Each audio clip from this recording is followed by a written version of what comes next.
이상문학상 작품집 대상 수상작 위수정 눈과 돌멩이.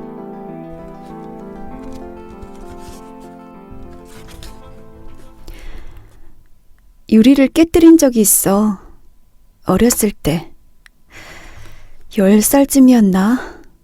그때 우리는 현관문이 유리로 된 작은 집에 새들어 살았거든. 친구들이랑 놀다가 저녁 무렵 폴랑폴랑 뛰어서 집에 갔는데 문이 잠겨 있더라. 그 집엔 초인종이 없어서 문을 두드려야 했지. 콩콩. 그런데 인기척이 없는 거야. 내가 집에 왔는데. 열쇠도 없는데. 나는 좀 더 세게 문을 두드렸어. 빨리 문 열라고. 그런데 어느 순간 유리가 탁 깨지더니 커다란 파편 하나가 바닥으로 떨어졌어. 그 소리, 부서지는 소리. 난 너무 놀랐어. 무섭더라. 그런 사고는 쳐본 적이 없었거든. 그럴 나이잖아. 잘못한 게 별로 없을 나이. 정말 좋았던 때였다. 그치? 말을 멈춘 수진의 얼굴에 서글픈 미소가 스며들었다. 그래서? 재한은 수진을 재촉했다. 응?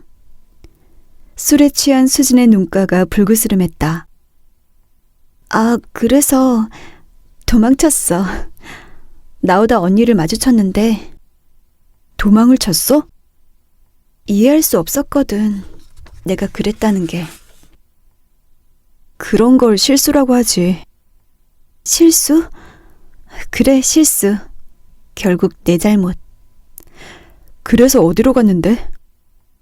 10살짜리가 어딜 갈 수 있었겠어. 동네를 돌아다녔겠지. 바닥에는 죽은 쥐가 눌려붙어 있는 동네였어. 불쌍한 수진. 재한은 방금 일어난 일인 듯 안쓰럽게 수진을 바라보았다. 혼났어? 아니, 유리가락 끼웠다고 아무렇지 않게 말하더라. 왜 그냥 갔냐고, 어디 갔었냐고. 엄마 아빠도 뭐라 안 했는데. 그런데 아직도 믿을 수가 없어. 나한테 그런 날이 있었다는 게. 콩콩 두드렸을 뿐인데 와장창 망가졌다는 게. 지금 생각해보면 그렇게 약한 유리 한 장이 우리 집 현관문이었다는 게 더 놀랍지만. 너는 잊어도 될 걸 너무 많이 기억하고 있어. 맞아. 그런 기억들은 이제 좀 사라졌으면. 수지는 말을 마친 후 팔을 테이블 위에 올리고 얼굴을 퀼다. 재한은 수진의 머리를 쓰다듬었다. 재한은 지금도 간혹 그날의 수진을 떠올렸다. 수진이 아프기 전의 일이었다.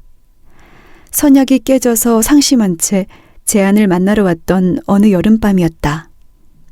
누구와의 약속이었는지 수진은 결국 말해주지 않았다. 수진은 그렇게 가끔 재한을 찾아왔다. 딱히 비밀로 할 만한 일은 없었으나 재한은 그날의 일을 유미에게 말하지 않았다. 어쩌면 수진이 유미에게 말했을 수도 있겠다는 생각은 했다.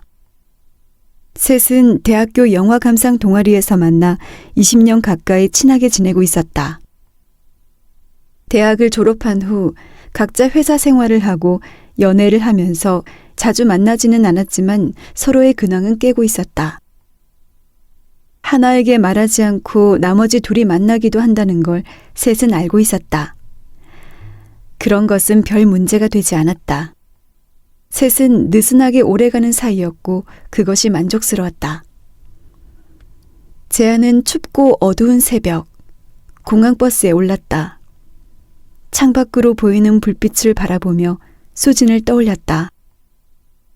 수진이 죽은 후 재한은 수진을 생각한다는 의식도 없이 종종 그렇게 수진을 떠올렸다. 수진이 했던 말과 어떤 순간의 표정과 몸짓 같은 것들, 기억하는 줄도 몰랐던 장면들을. 그것은 유미도 마찬가지였다. 가까웠던 누군가가 떠나면 그렇게 된다는 것을 둘은 이제 알게 되었다. 그 무력함과 슬픔을, 이어서 뒤따르는 대상이 모호한 분노도. 수지는 둘에게 유언을 남겼다. 자신의 일부를 어딘가 뿌려달라는 부탁이었다. 장례식을 치른 후 수진의 언니는 뼈가루 일부를 작은 도자기에 담아 둘에게 건넸다. 도자기는 일단 유미가 보관하기로 했고 그렇게 몇 달이 흘렀다. 시간이 지날수록 숙제를 자꾸 미루는 기분이 들었지만 재한은 유미가 먼저 연락해 오기를 기다렸다. 어떤 날은 수면제를 먹고 잠들기도 했다. 수진이 죽고 난 후 둘은 한동안 연락을 잘 하지 않았다. 재한은 셋이 있던 채팅방을 보는 것이 두려웠고 유미도 마찬가지일 거라고 생각했다.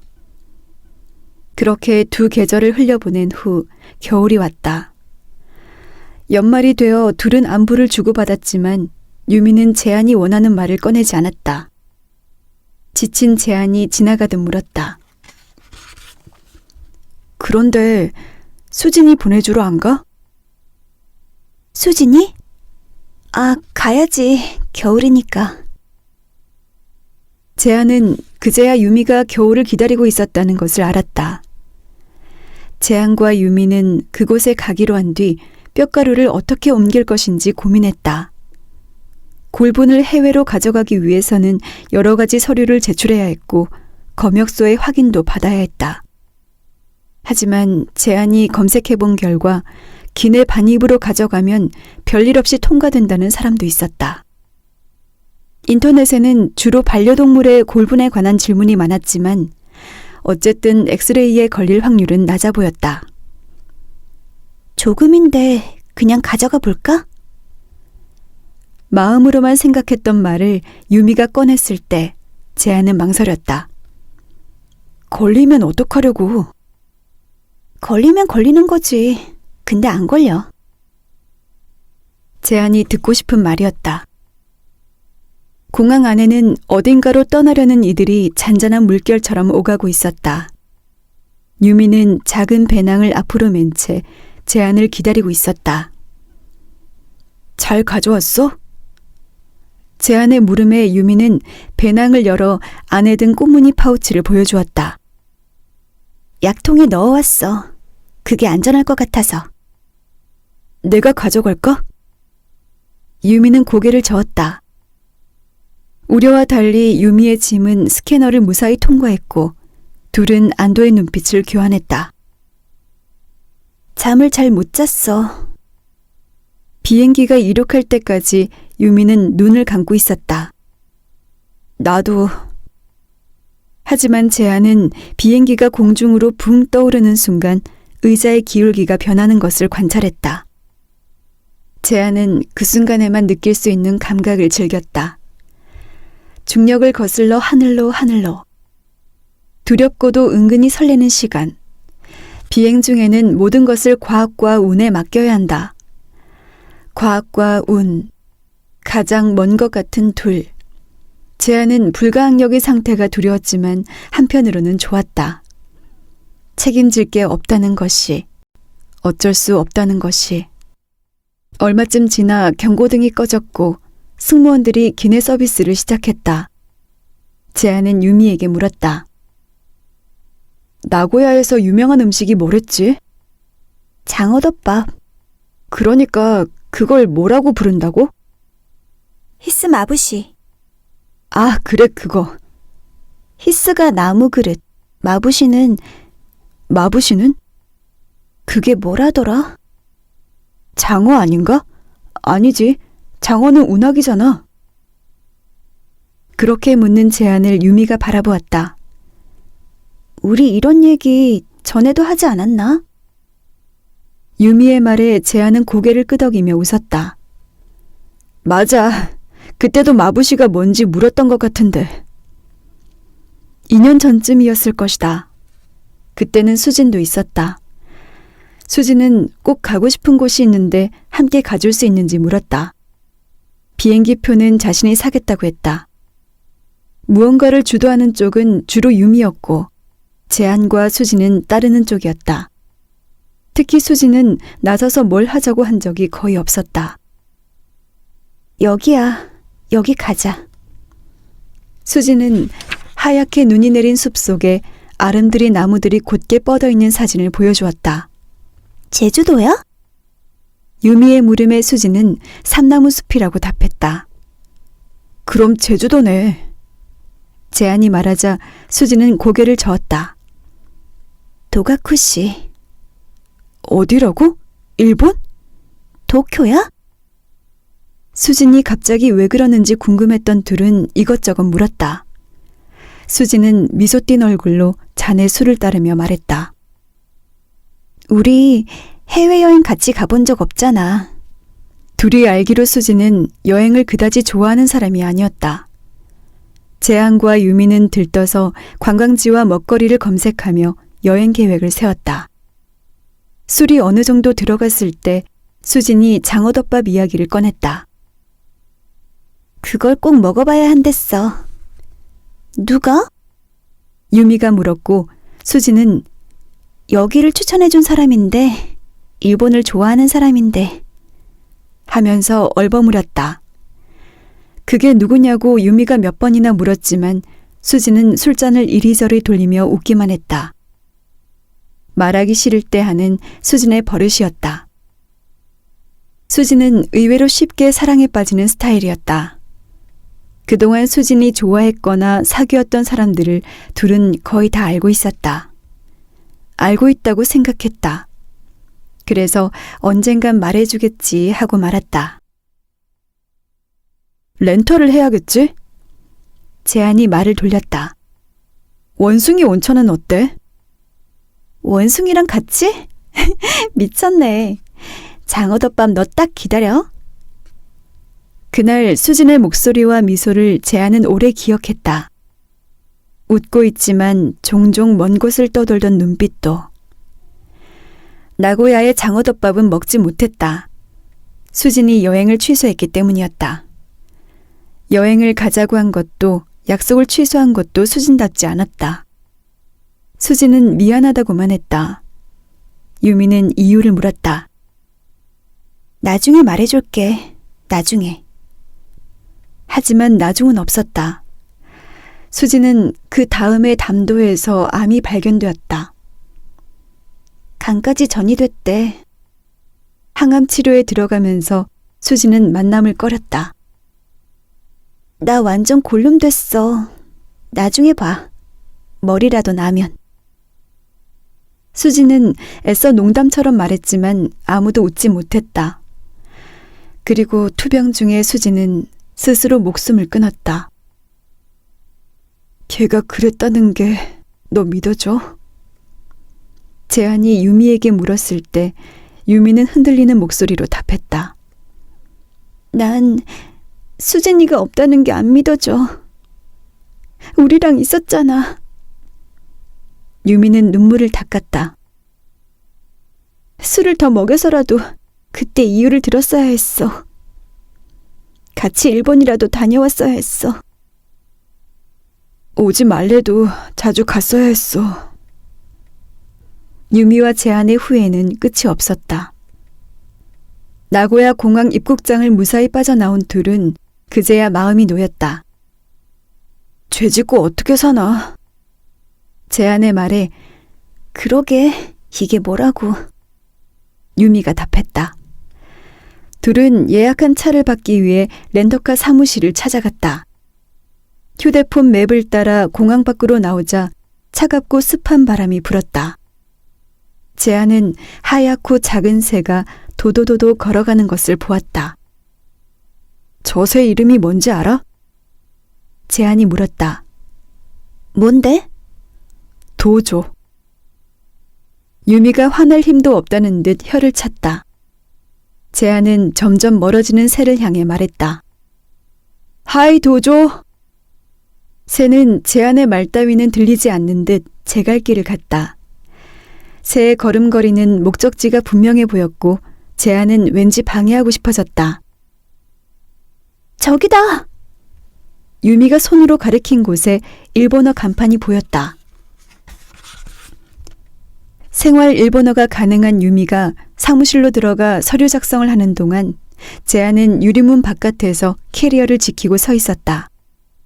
간혹 여행객들이 지나치기는 했으나 주차장은 대체로 한산했다. 비행기로 2시간 날아왔을 뿐인데 글자를 읽을 수도 없고 말도 통하지 않는다는 게 재한은 매번 신기했다. 일본어를 배우겠다는 생각은 하지 않았다. 간혹 느끼는 이런 무지의 상태가 나쁘지 않았다. 재한은 주위를 둘러보다 새가 다시 이쪽으로 걸어오는 것을 보았다. 왁, 놀래켜볼까? 재한이 발을 구르렸는데 어린아이들을 데리고 가는 가족이 지나갔다.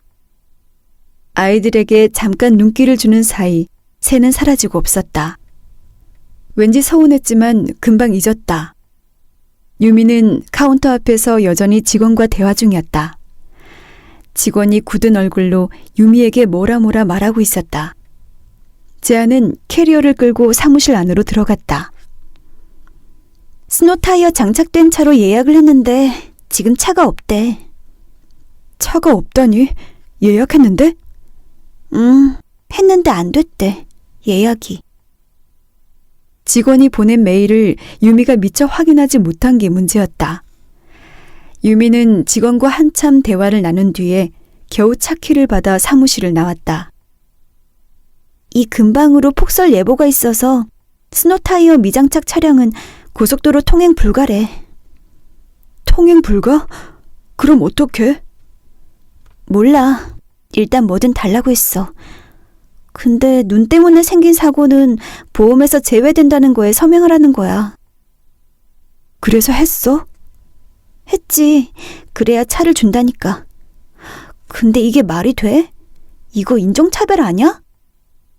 인종차별이라는 말에 재한은 유미가 농담을 한다고 생각해서 피식 웃었다.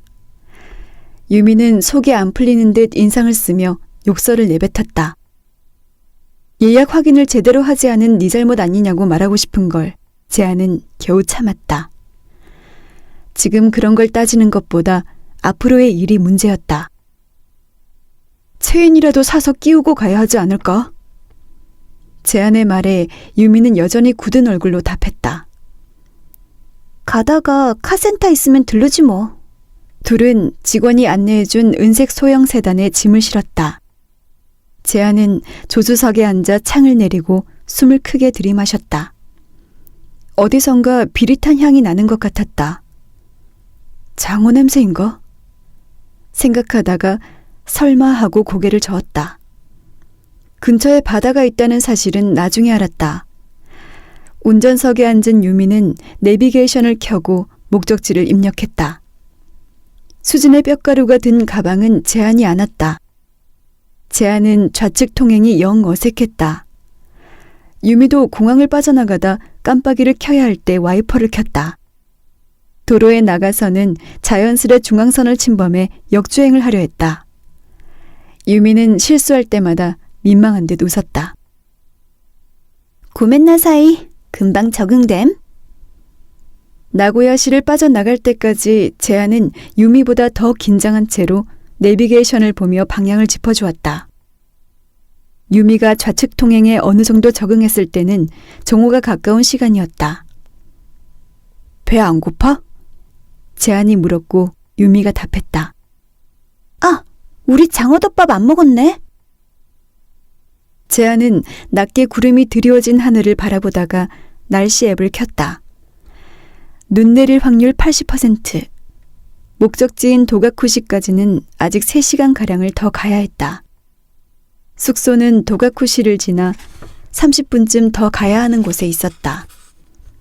쉬지 않고 간다고 해도 서너 시는 되어야 도착할 것이다. 게다가 눈까지 내린다면. 유미는 길가에 보이는 편의점 앞에 차를 세웠다. 간단한 끼니거리를 사서 나오는데 둘의 얼굴에 차가운 것이 닿았다. 자잘한 눈송이가 떨어지고 있었다. 재한이 재촉했다. 얼른 가자. 둘은 카센터를 찾아 체인을 끼우기로 했다. 첫 번째 카센터에서는 체인이 없다고 했다. 다음으로 찾은 가게는 문은 열려 있는데 사람이 없었다. 조금 기다리다 둘은 다시 차에 올랐다. 사람이 왜 이렇게 없지? 유미가 불안한 듯 말했다. 지방이니까 어디든 그렇잖아.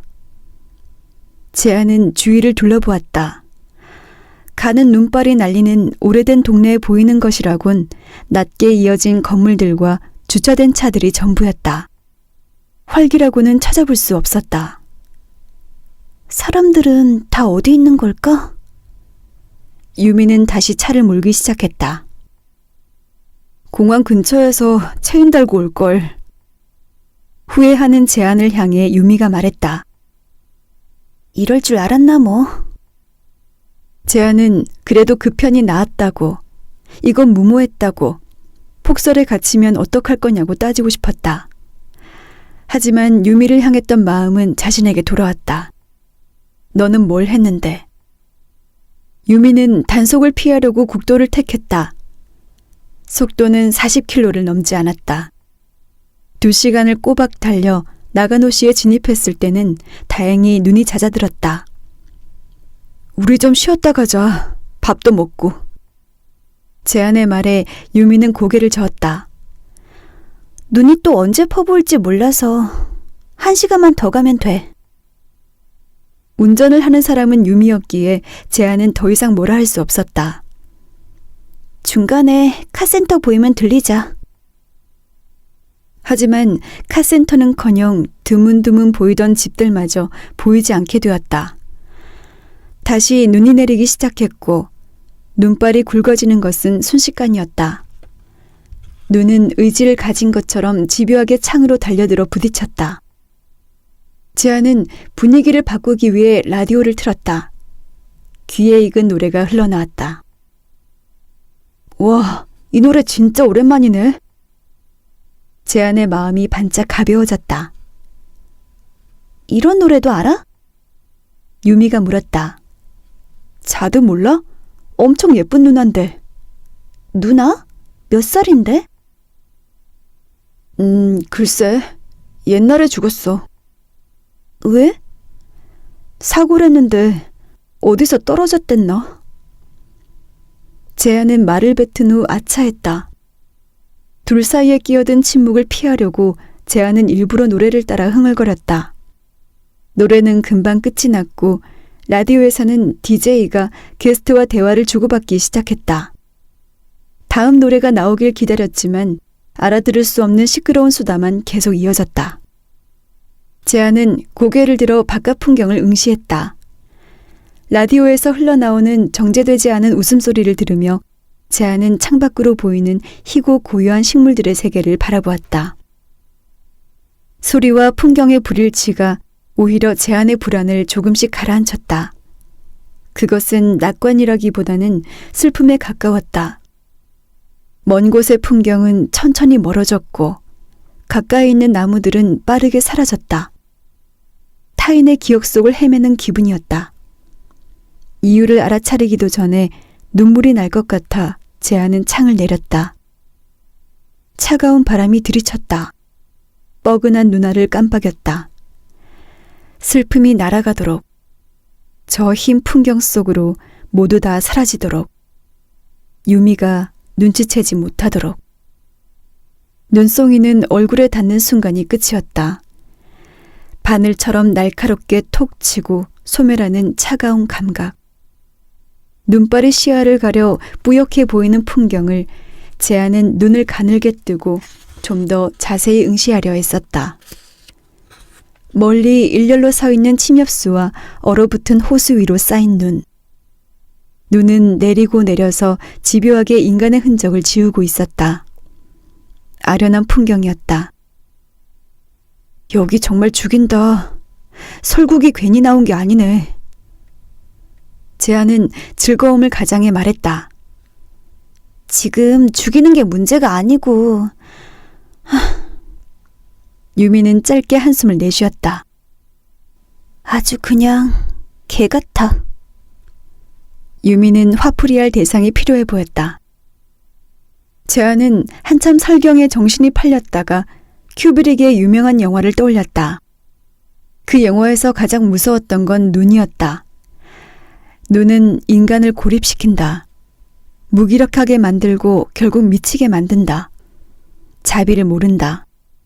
하지만 이런 배경이라면 아무리 보아도 신비로워서 무슨 일이 일어나도 비현실적일 것 같은데 여기서 차가 멈춘다면, 눈이 영영 그치지 않는다면 두려움 뒤에는 무엇이 있을까?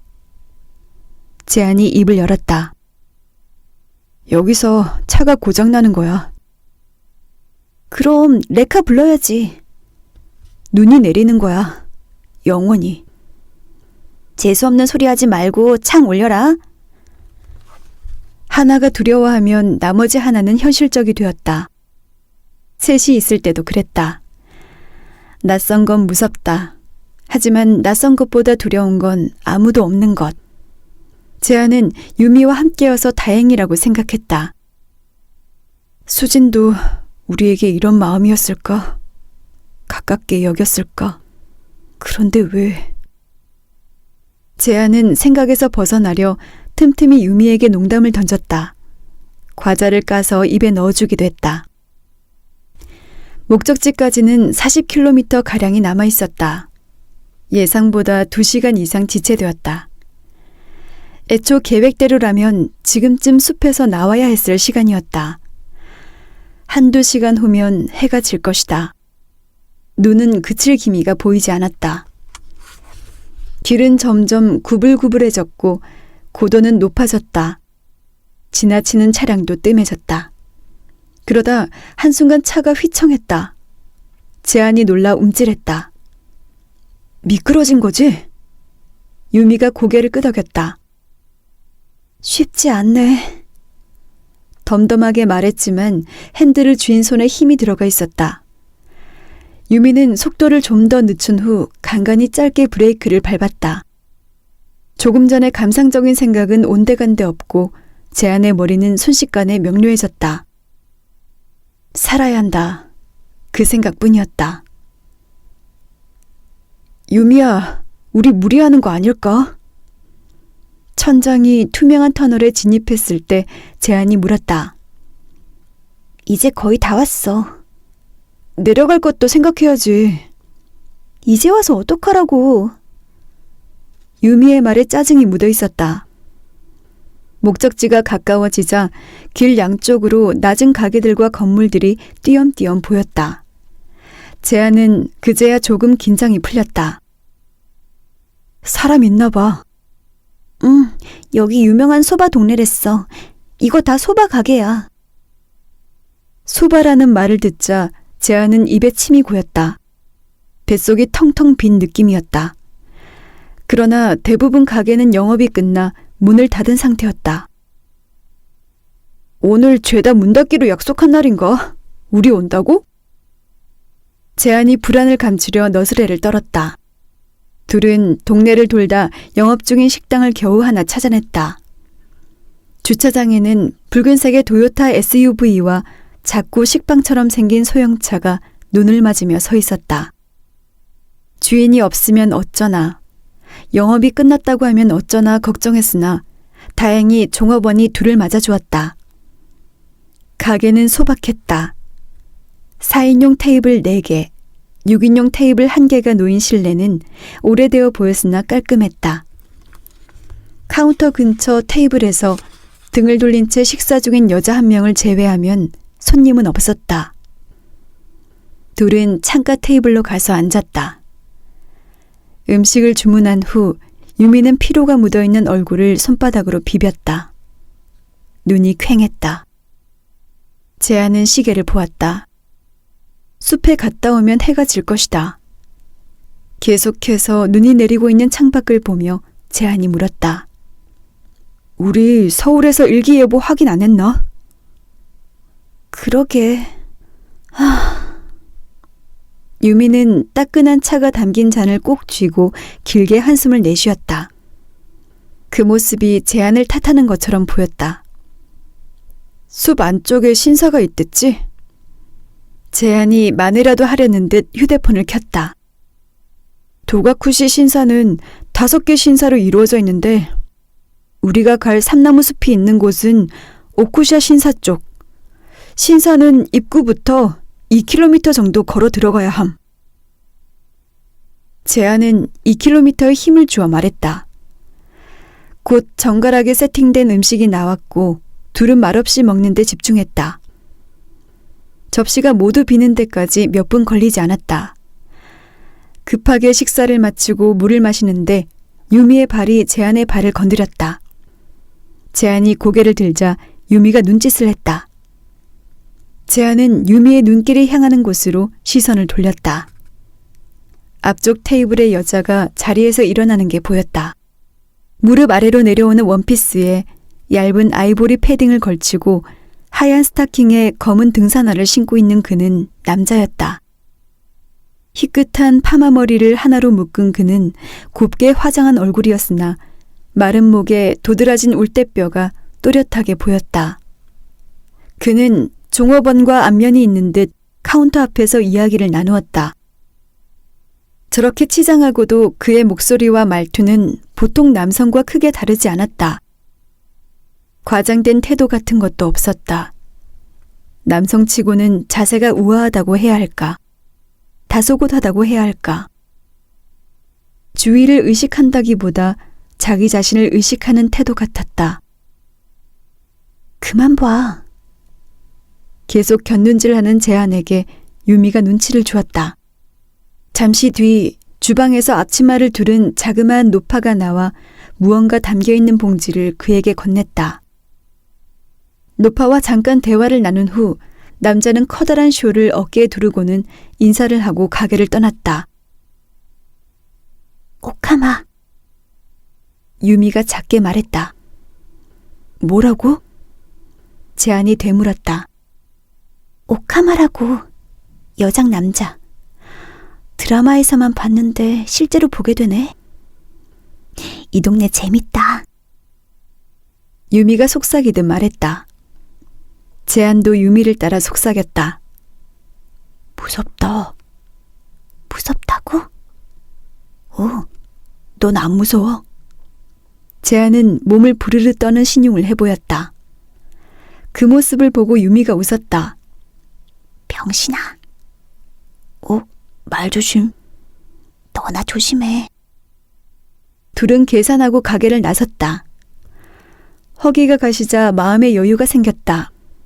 하지만 바깥에는 여전히 눈이 내리고 있었고 시간은 5시가 다 되어가고 있었다. 눈발이 흩날리는 하늘을 바라보며 재한이 말했다. 이건 계시일까? 계시? 무슨 계시? 숲에 가지 말라는. 왜? 재한은 답하지 못했다. 그새 차에는 눈이 쌓여 있었다. 저기로 조금만 올라가면 돼. 유미가 가리킨 쪽으로 쭉 뻗은 길이 보였다. 재한은 다시 시계를 보며 말했다. 나 어제 밤새웠거든. 그러니까 잠 못 잔 지 거의 30시간 넘었다. 유미는 심상하게 나도 하며 차에 올랐다. 재한도 별 수 없이 차 문을 열었다. 수진이 혼자 추웠겠다. 재한이 유미의 배낭을 안으며 말했다. 유미가 가방을 내려다보았다. 그냥 유골일 뿐인데 뼈가루. 마음에도 없는 말 참 잘해. 유미는 대꾸 없이 시동을 걸었다. 차를 빼는데 왠지 바퀴가 자꾸 미끄러질 것 같아 재한은 유미의 가방을 꼭 끌어주었다. 우리 그냥 내일 다시 오면 안 될까? 재한아. 아니, 숲에 가는 게 문제가 아니라 아예 못 내려갈 수도 있을 것 같아서. 고립되면 어떡할래? 여기까지 왔는데 들어가 보긴 해야지. 숙소는 30분만 가면 되는데. 그건 눈 안 올 때 얘기고. 내일 눈 더 많이 오면? 재한은 유미가 고집을 피운다고 생각했다. 유미는 핸들을 기어이 산 쪽으로 돌렸다. 재한은 불안하게 흔들리는 차 안에서 유미의 흔들림 없는 얼굴을 바라보았다. 무시당한 기분이었다. 자신의 말은 전혀 듣지 않고 결국 자기 마음대로 하고 만다는 생각이 들었다. 재한은 유미의 주장을 한 번도 꺾어본 적이 없었고 그것이 이제와 부당하게 여겨졌다. 재한은 핸들을 잡은 유미의 손을 보았다. 저 손을 떼어놓고 싶다. 저 꼭 담은 입술이 놀라 벌어지는 것을 보고 싶다. 무방비 상태로 넘어지는 것을. 재한은 그런 생각을 하는 자신이 낯설어서 멈추려고 했지만 생각은 자꾸만 이어졌다. 재한은 창을 내리고 숨을 크게 한번 쉬었다. 미쳤네. 이게 다 눈 때문이야. 너무 많은 눈 때문에. 오쿠샤 신사 주차장에는 다행히 몇 대의 차가 주차되어 있었다. 거기에는 조금 전 식당 앞에 있던 붉은색 도요타 SUV도 있었지만 둘은 알아차리지 못했다. 재한과 유미는 차에서 내린 뒤 낡은 도리이가 서 있는 쪽으로 걸음을 옮겼다. 이렇게 아무 색도 안 칠한 건 처음 보네. 재한이 말했다. 여기를 지나면 이제 신의 세계라는 거지. 이런 기둥문 하나로 세계를 나눌 수 있다니. 유미가 오래되어 창백해 보이는 도리이를 올려다보며 말했다. 재한은 왠지 좀 으스스하다고 생각했지만 아무렇지 않은 얼굴로 유미의 뒤를 따랐다. 도리이를 지나자 눈이 쌓인 길 양쪽으로 이름을 알 수 없는 잡목들이 늘어서 있었다. 관광을 마치고 밖으로 나가려는 사람 몇몇이 맞은편에서 걸어오고 있었다. 들어가는 사람은 유미와 재한밖에 없었다. 등산화 없이 눈길을 걷기는 쉽지 않았다. 미끄러지지 않기 위해 애를 쓰며 20분 남짓 걷다 보니 한자로 수신문이라고 적힌 커다랗고 빨간 문이 서 있었다. 그 문을 경계로 쭉쭉 뻗은 나무 기둥들이 눈에 들어왔다. 화면에서 보았던 삼나무 숲의 시작이었다. 둘은 서둘러 문을 넘어섰다. 또 다른 세계가 눈앞에 펼쳐졌다. 30-40m는 가뿐히 넘는 거대한 삼나무들이 일렬로 우뚝우뚝 서서 고요하게 둘을 바라보았다. 나무들은 수백 년간 조용히 끈질기게 몸을 키우고 있었다. 유미가 말했다. 우리가 되게 작아진 것 같아. 압도적인 경관에 둘은 입을 벌린 채 하늘을 올려다보았다. 오래된 나무들과 그 사이를 유연하게 비집고 들어와 나풀나풀 떨어지는 눈송이.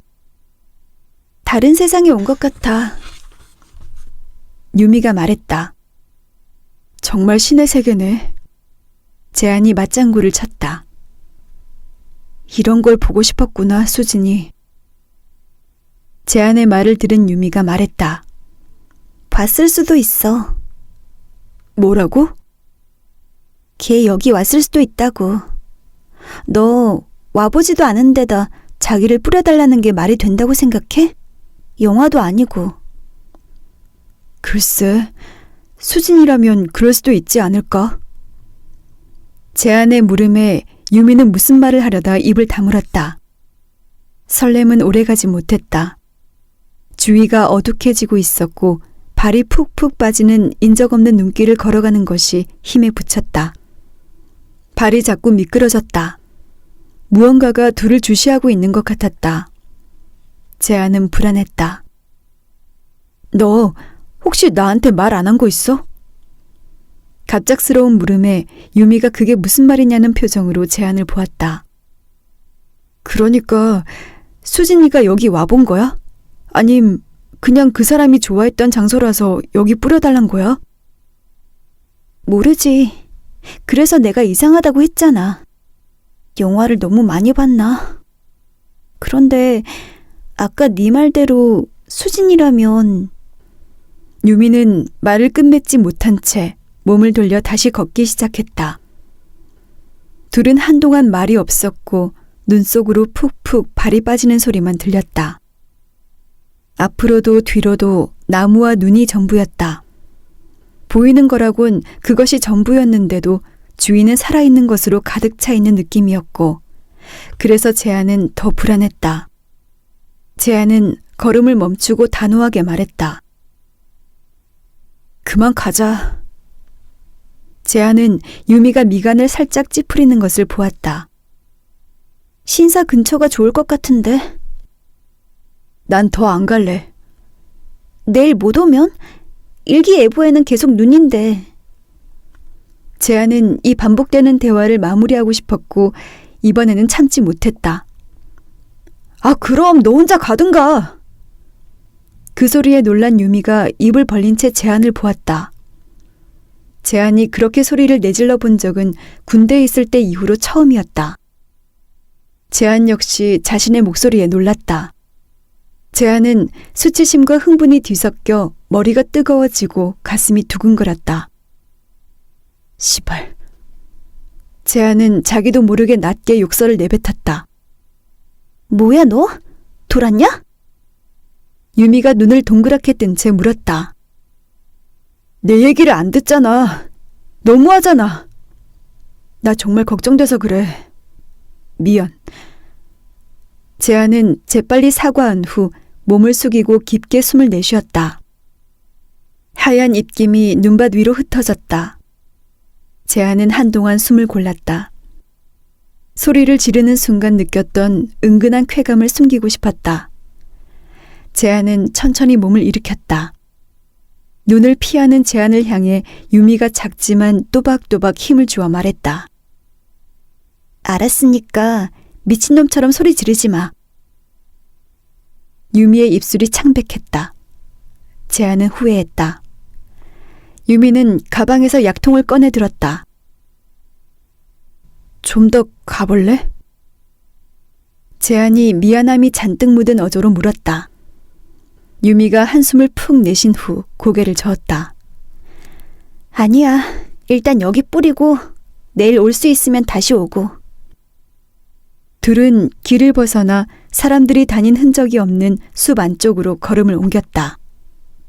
재한은 하늘을 보았다. 나무 꼭대기도 하늘도 너무 멀었다. 이 나무들은 도대체 몇 년이나 산 걸까? 재한이 일부러 말을 걸었다. 유미는 대답이 없었다. 몇백 년 됐겠지? 재한이 되물었다. 그렇겠지. 유미가 마지못해 답했다. 그동안 어떻게 살았지? 산다는 생각이 없었겠지. 둘이 가까운 나무 쪽으로 발걸음을 옮기는 순간 유미의 몸이 기우뚱했다. 재한은 재빨리 유미를 잡았다. 유미는 그의 손을 뿌리쳤다. 재한은 머쓱했지만 유미를 이해했다. 유미는 약통 뚜껑을 열어 뼈가루를 조심스레 손 위에 부었다. 회색빛 가루가 소복하게 쌓였다. 그 위로 눈송이가 하나, 또 하나 내려앉는 것을 둘은 잠시 지켜보았다. 유미는 재한에게 뼈가루를 나누어 주었다. 재한의 손이 조금 떨렸다. 재한은 자꾸만 누가 보고 있는 것 같아서 주위를 두리번거렸다. 유미는 커다란 나무 아래 수진을 조용히 뿌렸다. 재한도 유미를 따라 뼈가루를 쥐었다가 공중에 놓아주었다. 뿌연 가루가 소리 없이 떨어졌다. 손에 닿는 수진의 뼈가루. 재한은 이것을 이해할 수 없었다.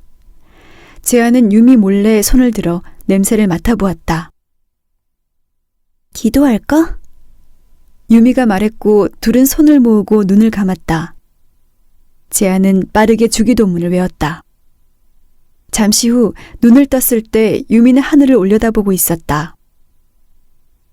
이 모든 게 거짓말 같아. 둘 다 울지는 않았다.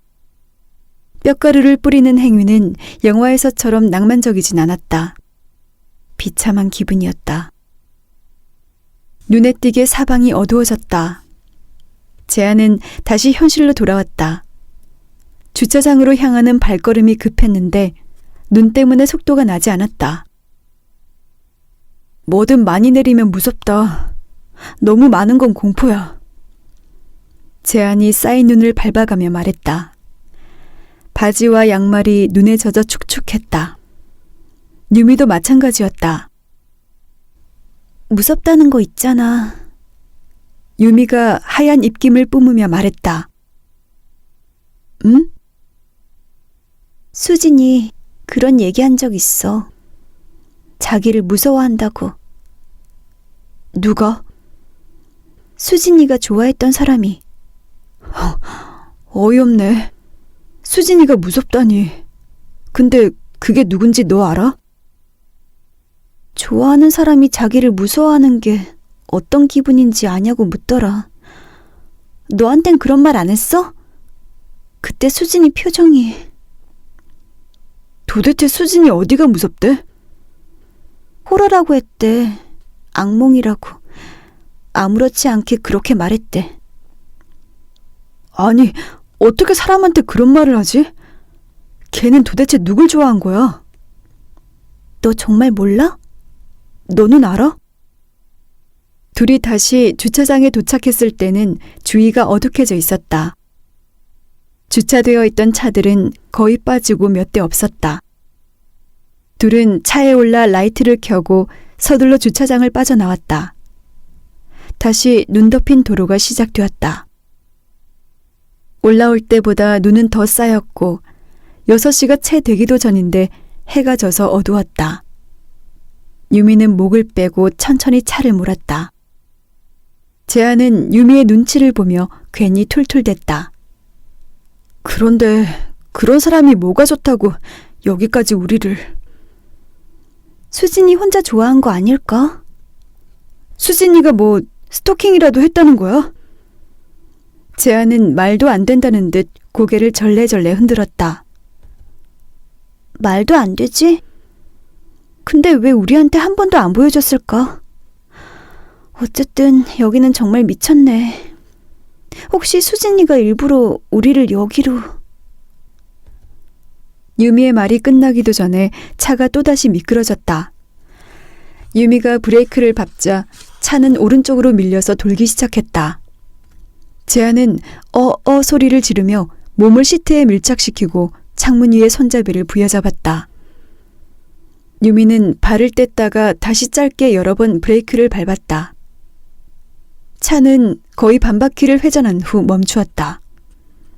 재한이 급히 차에서 내렸다. 휴대폰으로 대처 방법을 검색하는 사이 숲 쪽에서 천천히 다가오는 자동차 불빛이 보였다. 재한은 급한 대로 휴대폰을 들고 흔들었다. 붉은색 도요타 SUV가 멈춰섰다. 잠시 후 차에서 긴 치마를 입은 여자가 내렸다.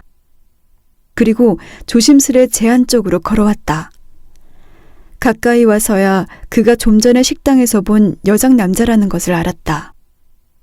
그는 걱정스러운 얼굴로 재한에게 무언가를 물었다. 꾸밈없는 중저음의 남자 목소리였다. 재한이 우물쭈물하고 있는데 유미가 다가왔고 둘은 대화를 시작했다.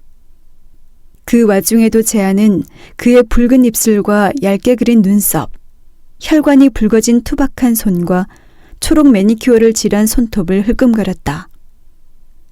이분이 스프레이 체인을 빌려주신대. 댁이 이 근처라고 따라오래. 유미의 말에 재한은 정신을 차렸다. 남자의 집은 숲에서 불과 1km 정도 아래에 있는 단층 주택이었다. 멀찍이 떨어져 있는 집 한두 채에서 가느다란 불빛이 보였다. 집 앞에 주차한 뒤 둘은 그를 기다렸다. 하늘이 도왔다. 유미가 말했고, 너 저 아저씨 손톱 봤냐? 재한이 물었다. 잠시 후 남자가 스프레이통을 들고 집에서 나왔다. 둘은 차에서 내렸다. 남자가 통을 위아래로 흔들며 유미에게 무슨 말을 건넸다. 유미가 스프레이를 받아들고 흔들었다. 스프레이가 별로 안 남았네. 새벽에 제설차 지나간다고 괜찮으면 집에 있다 가라고 하시는데 어떡할래? 그래? 새벽에? 재한은 유미의 눈을 바라보았다. 유미의 의중을 읽으려 했지만 잘 되지 않았다. 너 좋을 대로 해. 난 다 좋아. 평소에 유미에게 습관처럼 하던 대답이었다. 유미가 눈을 흘겼다. 네 말 좀 들으라며. 네가 정해. 남자의 안내를 따라 현관으로 들어서자 깜빡 불이 들어왔다. 실내에는 옹기와 그 집 특유의 은은하고 달큼한 향이 배어 있었다. 남자는 슬리퍼를 챙겨 둘의 앞에 가지런히 놓았다. 유미가 난처한 얼굴로 슬리퍼 신기를 망설이자 그는 상관없다는 손짓을 하고 발을 닦을 수건을 가져다 주었다. 유미는 양말을 벗어 들고 욕실로 향했다. 재한도 어쩔 수 없이 현관에서 양말을 벗고 젖은 바지를 걷어 올렸다. 재한은 벗어든 양말을 어째야 하나 생각하다 점퍼 주머니에 넣었다. 섹스. 남자가 말했다. 네? 재한은 남자를 보았다. 남자의 턱 밑이 푸르스름했다. 섹스. 섹스. 남자가 손가락으로 재한의 아래를 가리켰다. 재한은 당황했다. 섹스? 재한은 남자의 도드라진 울대뼈를 보았다. 늘어진 피부가 닭껍질 같다고 생각했다. 역시 변태였어. 짐작은 확신이 되었고 순식간에 머리가 뜨거워졌다. 유미야! 재한이 소리를 높여 유미를 불렀다. 벗었던 신발을 맨발로 꿰신었다. 축축하고 차가운 감촉. 재한은 한 번 더 유미를 불렀다. 잠시 뒤 욕실에서 어리둥절한 표정으로 유미가 나왔다. 가자. 이 새끼 변태야. 화를 내는 재한을 보던 남자가 유미에게 뭐라 말했다. 양말 달랐는데 왜 그래? 양말? 삭스. 재한은 이번에는 머리가 차갑게 식는 것 같았다.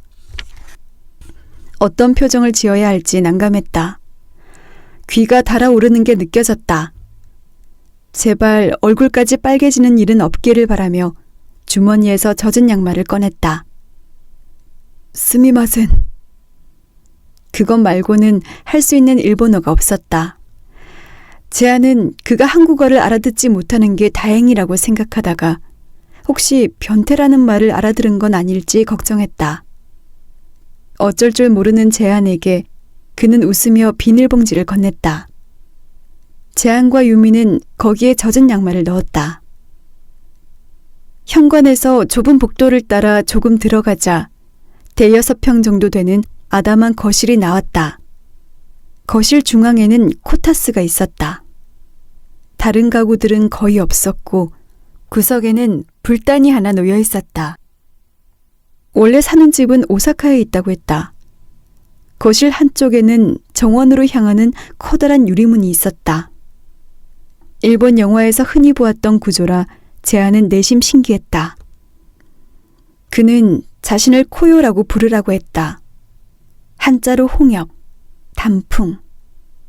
여자 이름이란 걸 눈치챘지만 둘은 모르는 척 예쁜 이름이라고 칭찬했다. 코요는 불단 앞으로 가서 향을 피우고 합장했다. 불단에 놓인 액자 안에는 서구적인 이목구비를 지닌 남자의 사진이 들어있었다. 코요의 애인이라고 했다. 영화배우 같아요. 유미의 말에 코요는 고개를 끄덕이며 웃었다. 로드리고, 하프 제페니즈. 로드리고? 아버지가 멕시코인이라고 했다. 재한은 무심코 말했다. 그래서 잘생겼구나. 아, 그게 아니라. 이번에도 코요는 잔잔하게 웃었다. 맞아요. 그래서 잘생겼지. 재한은 자신의 의도와 다르게 뭔가 자꾸 어긋나는 기분이었다. 코요는 따뜻한 우롱차를 내어주었다. 셋은 적당한 거리를 둔 채 이런저런 이야기를 나누었다. 재한과 유미가 오래된 친구 사이라는 것, 예약착오로 다른 차를 빌려야 했다는 것, 가게들이 모두 문을 닫아 당황하고 있었다는 것 등등. 코요는 유미의 말에 과하지 않게 맞장구를 쳐주었다. 밝은 곳에서 본 코요는 나이가 더 많아 보였다. 푹 꺼진 눈두덩 안에서 깊게 반짝이는 진한 커피색 눈동자가 매력적인 것 같기도 기이한 것 같기도 했다. 술을 한잔 할까요? 코요가 물었다. 유미는 손사래를 쳤다. 한국에서도 익숙하게 해왔던 몸짓. 아이고, 아니에요. 괜찮아요. 하는 마음과는 다른 사양의 제스처. 코요도 그런 몸짓에 익숙한 사람이었다. 간단하게 마시죠. 저녁 대신. 혼자 적적했는데 오히려 잘 됐다며 코요는 채소절임과 과자 따위를 코타스 위에 올렸고 맥주와 잔을 가져다 주었다. 코요가 자리를 비운 사이 재한은 유미의 눈치를 보며 작게 말했다. 어휴, 쪽팔려. 너 오늘 여러 가지 한다. 근데 넌 겁이 없냐? 무섭다며. 여기가 눈길보다 낫지 않아? 그래도 혹시 술에 약을 탄다든가 말이야. 넌 진짜 인간이. 장담하지 마. 근데 좋네. 따뜻하고. 아, 눈이 감긴다. 유미는 코타스에서 빠져나와 문가로 가서 섰다. 조명 때문에 유리의 실내가 비쳐서 바깥이 보이지 않았다. 재한이 다가가 문을 조금 밀어보았다. 정원 역시 집처럼 아담했다. 담 쪽으로 작지만 수영이 훌륭한 소나무와 가지만 남아있는 감나무가 거리를 두고 서 있었다. 구석에는 작은 석탑이 가만히 눈을 이고 자리를 지키고 있었다. 일본 시골집 정원에서 눈 내리는 모습을 보고 있다니 이상한 하루다. 유미가 말했다. 영화 같다. 완전 고레에다 히로카즈. 재한의 말에 둘은 함께 웃었다. 씬 넘버원. 서울시 중구에서 나가노로 날아와 폭설을 뚫고 우연히 만난 오카마 코요상. 그의 집 거실에서 눈 쌓인 정원을 바라보는 밤. 코요가 음식에 약을 타는 줄도 모르고 둘은 좋다고 시시덕거린다. 그건 약간 구로사와 기요시인데? 재한의 말에 유미가 또 웃었다. 재한은 유미의 웃는 얼굴을 보자 마음이 놓였다. 재한은 새삼스러운 눈으로 정원을 응시했다. 수복하게 쌓인 눈은 마시멜로처럼 매끈했다. 가장자리에 어지럽게 나있는 새 발자국을 제외하면 재한은 오전에 공항에서 본 하얀 새를 떠올렸다. 오래전 일 같았다. 그 새가 그립네. 재한은 자신이 입 밖에 내고도 이상한 말이라고 생각했다. 이런 것도 그립다고 말할 수 있나? 재한이 고개를 들어 유미를 보았다. 뭘? 잘 알지도 못하는데 그리울 수 있나? 그리워? 그립다. 잘 알지 못하기 때문에. 유미의 목소리가 가라앉았다. 이런 데서 살면 좋겠어. 지루할걸. 우리가 이 집 훔칠래? 우리 둘이 코요상을. 까지 말한 후 유미가 입을 다물었다. 이번에는 봉준호야? 재한은 어이없다는 듯 웃었다. 하지만 불가능하지는 않지. 하고 말해볼까 하다가 자신이 그렇게 말하면 정말 이상해질 것 같아서 다른 말을 꺼냈다. 저기 진짜 애인 맞을까? 누구? 로드리고? 너무 잘생겼잖아. 너무. 유미는 고개를 절레절레 흔들며 자리에서 일어났다. 코요는 무릎이 조금 늘어난 레몬색 바지에 회색 풀오버로 갈아입고 조용히 거실로 나왔다. 재한은 코요의 느릿한 걸음걸이, 짙은 아이라인, 늘어진 귓불에 박혀있는 귀걸이 같은 것이 자꾸 눈에 들어왔다. 셋은 코타스에 모여 앉아 맥주를 마셨다.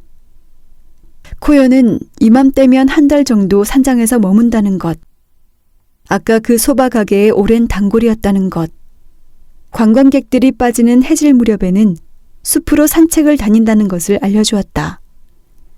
유미는 친구의 소개로 이곳에 오게 되었다는 것과 이렇게 많은 눈은 태어나서 처음 본다며 일본의 눈은 스케일이 다르다고 칭찬처럼 말했다. 재한은 중간중간 유미의 통역으로 대화를 대강 이해했다. 잠깐씩 양념처럼 대화에 끼어들기도 했다. 코요의 시선이 재한에게 머물 때마다 재한은 먼저 시선을 피했다. 코요는 종종 머리카락을 귀 뒤로 넘겼고 맥주를 마신 후에는 손끝으로 입가를 닦았다. 재한은 그 버릇들이 너무 여자 같다고 생각했다. 8시가 되었을 뿐이었는데 피곤함에 알코올이 더해져 재한은 눈꺼풀이 무거웠다. 눈치가 빠른 코요는 손님 방에 이불을 깔아주겠다고 했다. 손살에 치는 둘을 향해 이제 술까지 마셔서 어디 갈 수도 없다며 농담을 던졌다. 나한테 이런 건 아무것도 아니에요. 코요는 기어이 이불을 깔러갔고 재한은 차로 가서 짐을 가져왔다.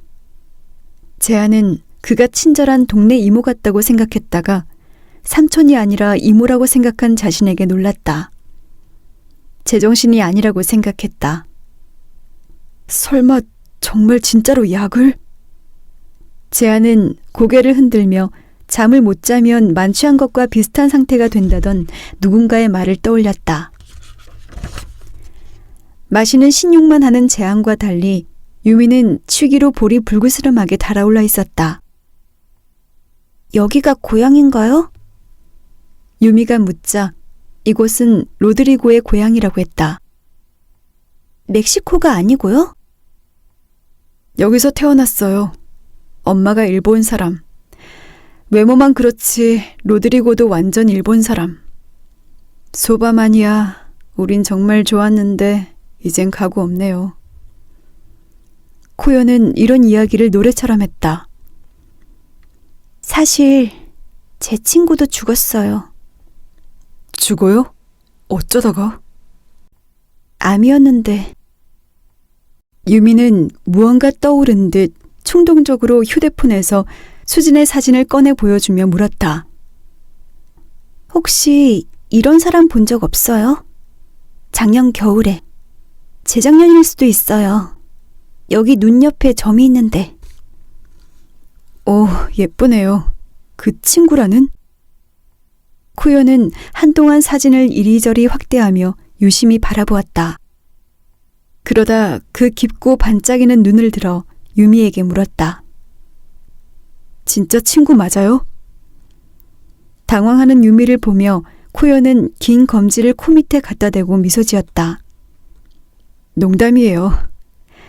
내 기억엔 없네요. 언제 오셨는지는 모르겠지만. 그런데 무슨 암? 아, 그걸 일본어로 뭐라고 하지? 어쨌든 결국 자살했지만요. 코요는 천천히 고개를 저은 후 말을 이었다. 자살. 난 그 말이 세상에서 제일 잔인한 말 같아. 코요는 잔에 남은 맥주를 마저 마신 후 길게 한숨을 내쉬었다. 그래도 그렇게 가버린 건 좀 원망스럽기도 해요. 유미가 술잔을 내려다보며 말했다. 당신들과 함께하는 게 싫어서가 아니고 멈추고 싶었던 거겠죠. 고통을.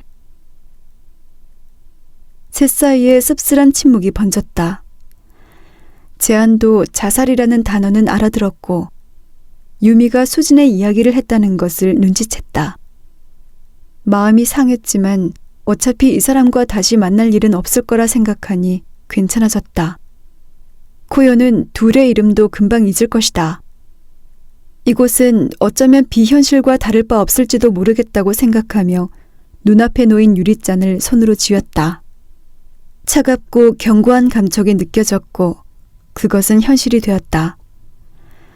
대화에 끼기 힘들었던 재한은 몸도 머리도 점점 무거워졌다. 결국 양해를 구한 후 세면도구를 챙겨 욕실로 들어갔다. 발바닥에 닿는 하늘색 타일의 감촉이 놀랍도록 차가워 까치발로 샤워기 앞에 섰다. 뜨거운 물이 몸에 닿자 온몸이 녹아내리는 것 같았다. 어두웠던 새벽길, 하얀 새의 걸음걸이, 눈이 흩날리던 희뿌연 풍경, 희게 반짝이던 나무들, 길 위로 미끄러지던 감각, 눈으로 푹푹 들어가던 발, 꼭대기가 보이지 않던 나무, 그 사이로 내리던 눈송이들. 빈 숲을 울리던 목소리와 흔들리던 유미의 눈동자. 흩어지고 가라앉던 수진의 뼈가루와 그 위로 내려앉던 고요한 눈송이. 집요한 눈송이. 수진의 뼈가루가 아직 그 숲에 있다. 점점 가라앉을 것이다. 영원히 수진의 일부가 거기에. 안 무섭니, 수진아? 누군가에겐 악몽이었던 수진은 이제 가루만 남았네. 문득 오늘 하루가 자신과는 무관한 영화의 요약본처럼 스쳐 지나갔다. 이 모든 것이 단 하루에 일어났다는 사실을 믿을 수가 없었다. 누군가의 죽음이 또 다른 누군가에게는 안도가 될 수도 있을까? 그런 죽음도 있겠지. 재한은 자신이 무슨 생각을 하는지도 인지하지 못한 채 물을 잠근 후 거울 앞에 섰다. 비누를 집었다가 다시 놓았다. 코요의 비누. 물을 틀어 비누기를 지우며 문 밖에 있는 코요를 떠올렸다. 저 남자는 속옷도 여자 것을 입을까? 브래지어를 할까? 저렇게 꾸미고 흥분할까? 죽은 혼혈인을 생각하며 혼자서. 재한은 어느새 단단해진 성기를 물끄러미 내려다보았다. 아, 더럽네. 그런데 무엇이? 재한은 뻗어나가는 생각을 멈추기 위해 머리를 흔들었다. 찬물을 들어 세수했다. 많이 마신 것도 아닌데 만취한 것 같은 이 기묘한 감각. 하지만 아무 일도 일어나지 않을 것이다. 괜찮을 것이다. 날이 밝기 전에 눈은 치워질 것이다. 우리는 떠날 것이다.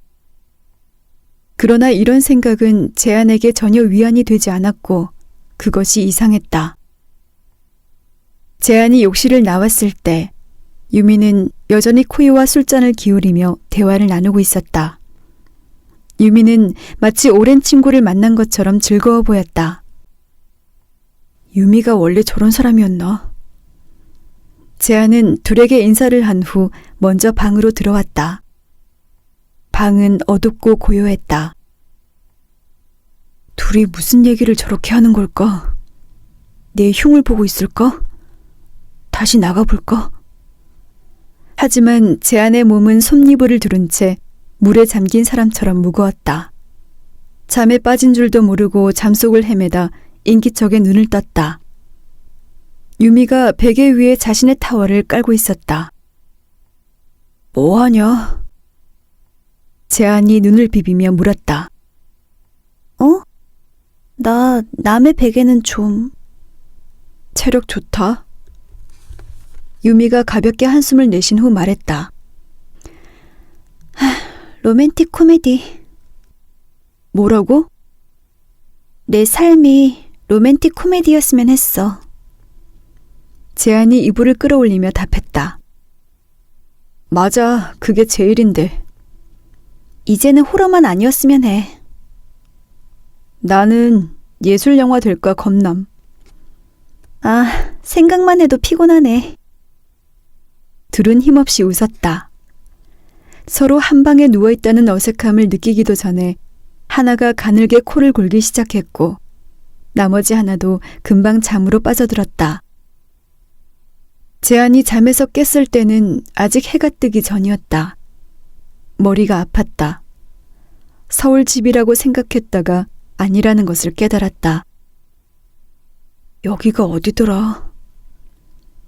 유미의 가느다란 숨소리가 규칙적으로 들려왔다.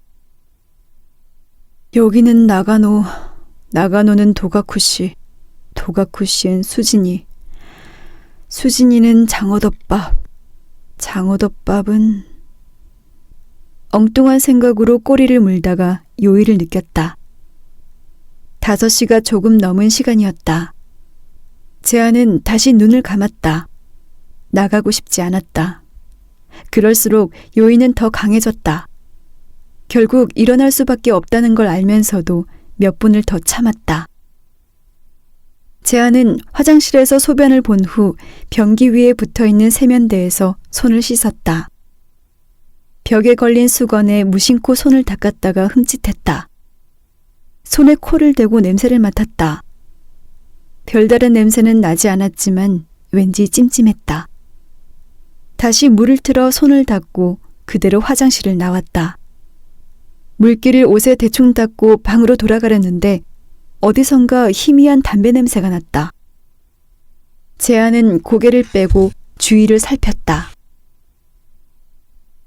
창을 열고 코요가 정원 쪽으로 걸터앉아 담배를 피우고 있었다. 그가 고개를 돌려 재한을 보았다. 재한은 방으로 돌아가려는 마음을 접고 그에게 다가갔다. 정원에 켜놓은 등이 뿌옇게 주위를 밝히고 있었다. 코요가 물었다. Are you okay? I'm okay. 아직 안 잤어요?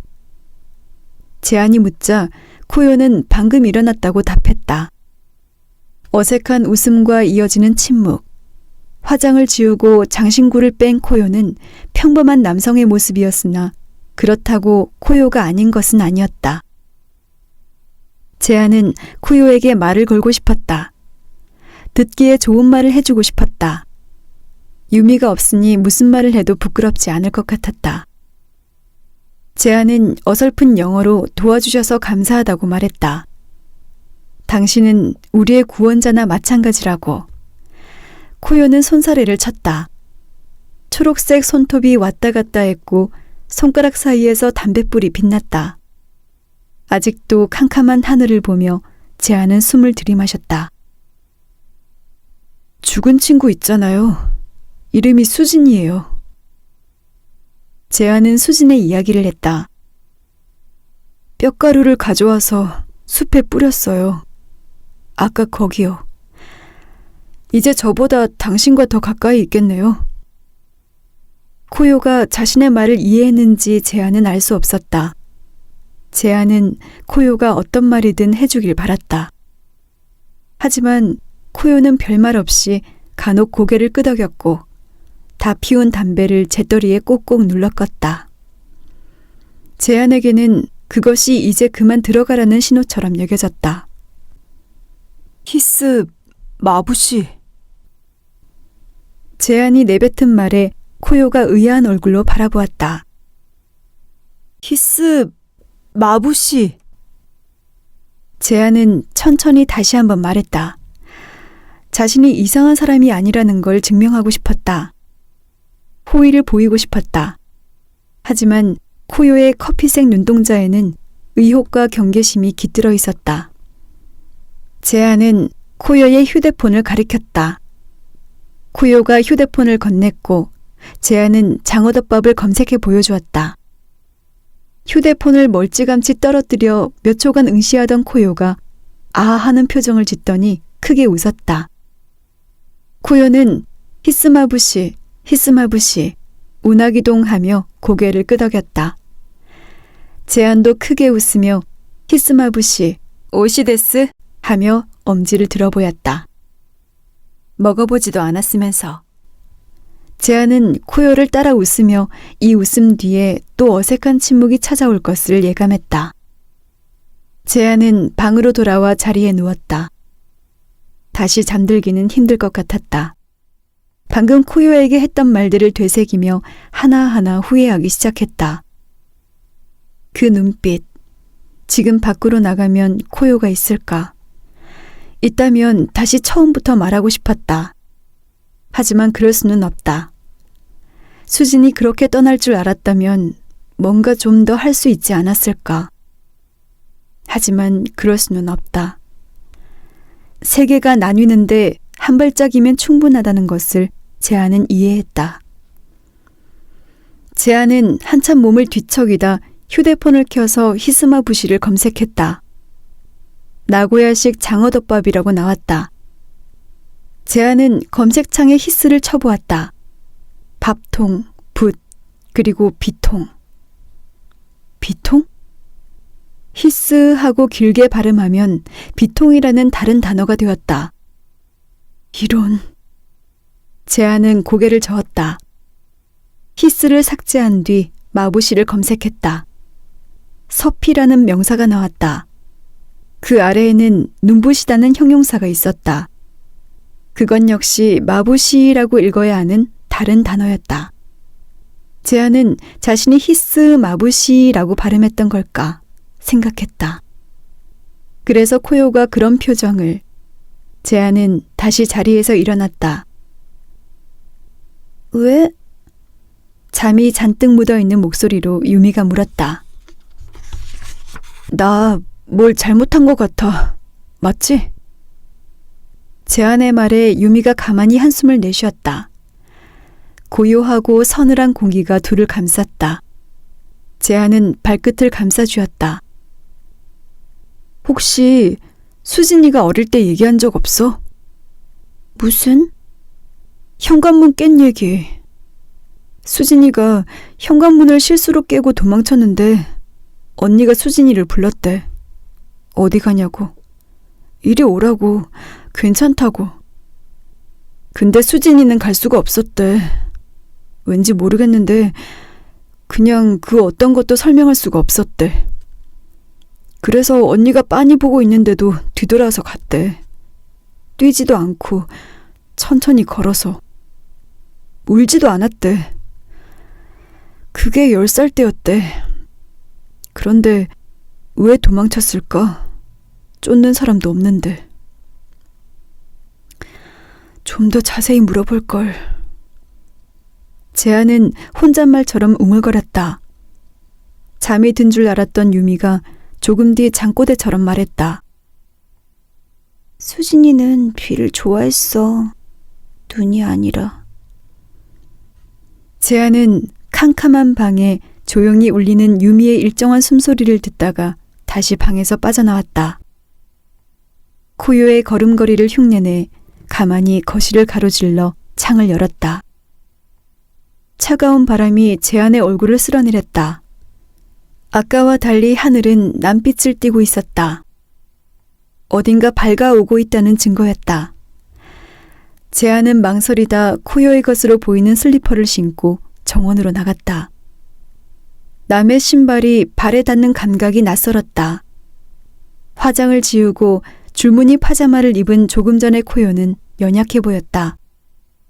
재한이 발로 툭 차면 힘없이 쓰러질 것 같았다. 남의 집 정원에 남의 슬리퍼를 꿰차고 서 있는 자신의 단단한 다리를 내려다보았다. 눈이 닿은 발은 금세 다시 차가워졌다. 발끝에서부터 소름이 올라왔다. 재한은 망칠 수 있다고 생각했다. 단 한 번의 결단으로 모든 것을 망가뜨릴 수 있다. 끝낼 수 있다. 수진도 이런 마음이었을까? 재한은 혼란한 상태로 하나씩 발자국을 찍어 나가며 무결했던 눈의 정원을 훼손했다. 그건 너무 쉬웠다. 그만해야지 생각하면서도 조금만 더. 그러다 아까 보았던 새의 발자국을 발견했고 재한은 그것을 가만히 내려다보았다. 이것은 계시인가? 재한은 고개를 들어 주위를 둘러보았다. 재한은 화단 안쪽에서 눈을 피한 돌멩이를 하나 주워 손에 꼭 쥐었다.